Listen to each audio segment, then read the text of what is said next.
Assalamualaikum warahmatullahi wabarakatuh. Sampurasun, tepang deui di Pedang Bumi Channel dina pangajaran Basa Sunda.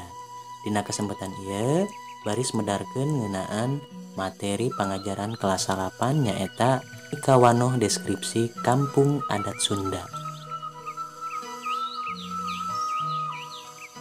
Istilah deskripsi teh asalna tina basa Latin nyaeta describere, anu hartina ngagambarkeun hiji hal.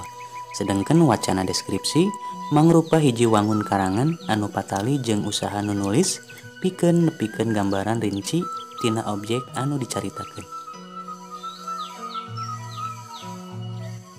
Objek wacana deskripsi digambarkeun sajentre-jentrena nepi ka nu maca siga nyaksian atawa ngalaman langsung hal anu digambarkeunana.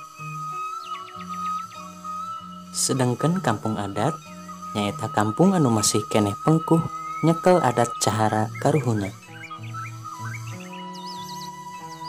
Kampung adat Sunda anu geus kakoncara di Jawa Barat diantarana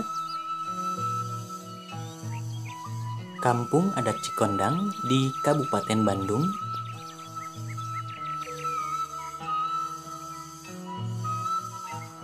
Kampung Adat Kuta di Kabupaten Ciamis,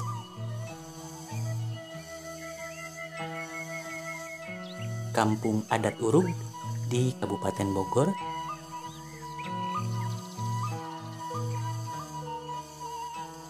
Kampung Adat Naga di Kabupaten Tasikmalaya,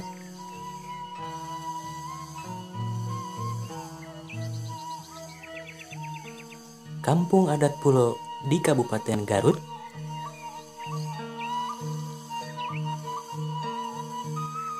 Kampung Adat Cirende di Kota Cimahi,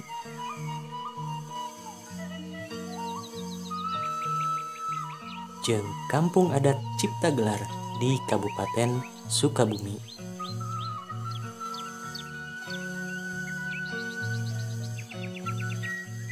Mung sakitu materi anu tiasa dipedarkeun, mugia aya mangpaatna, hapunten bilih aya kalepatan. Sampurasun. Wassalamualaikum warahmatullahi wabarakatuh.